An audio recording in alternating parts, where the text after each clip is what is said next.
राधे राधे। हरे कृष्णा। ये धृतराष्ट्र कौन था? धृतराष्ट्र जन्म से ही अंधा था। दुर्भाग्य से वह दृष्टि से भी अंधा था। वो ये भी जानता था कि उसी के समान उसके पुत्र भी धर्म के मामले में अंधे हैं और उसे विश्वास था कि वे पांडवों के साथ कभी भी समझौता नहीं कर पाएंगे, क्योंकि पांचों पांडव जन्म से ही पवित्र थे। फिर उसे तीर्थ स्थान के प्रभाव के विषय में संदेह था। इसीलिए संजय युद्ध भूमि की स्थिति के पाठ में उसके प्रश्न के मतलब को समझ गया, किंतु वह निराश राजा को उत्साहित करना चाह रहा था।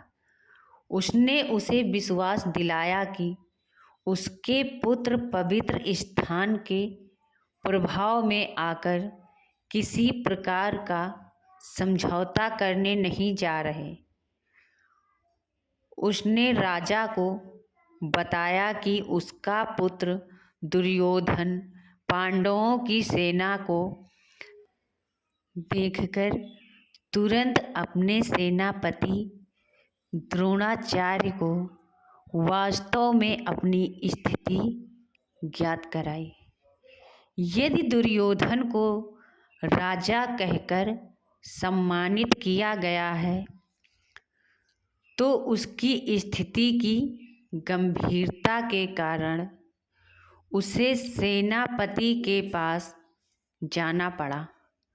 अकेला दुर्योधन राजा बनने के लिए सर्वथा उपयुक्त था, किंतु जब उसने पांडवों की वीरता देखी तो उसका यह कूटनीतिक व्यवहार उसके भय को छिपा न पाया।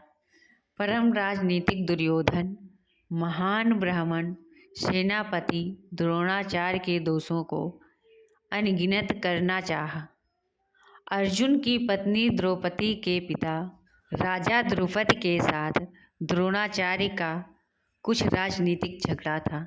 इस झगड़े के फलस्वरूप द्रुपद ने एक महान यज्ञ संपन्न किया, जिससे उसे एक ऐसा पुत्र प्राप्त होने का वरदान मिला जो द्रोणाचार्य का वध कर सके। द्रोणाचार्य इसे भली भांति जानता था, किंतु जब द्रुपद का पुत्र महायुद्ध शिक्षा के लिए उसको सौंपा गया तो द्रोणाचार्य को उसे अपने सारे सैनिक रहस्य प्रदान करने में कोई झिझक नहीं हुई। अब महायुद्ध कुरुक्षेत्र युद्ध भूमि में पांडवों का पक्ष ले रहा था और उसने द्रोणाचार्य से जो कला सीखी उसी के आधार पर उसने यह व्यवहार की रचना की। दुर्योधन ने द्रोणाचार्य की इस दुर्बलता की ओर गिनती किया, जिससे वह सतर्क रहे और समझौता ना करना पड़े।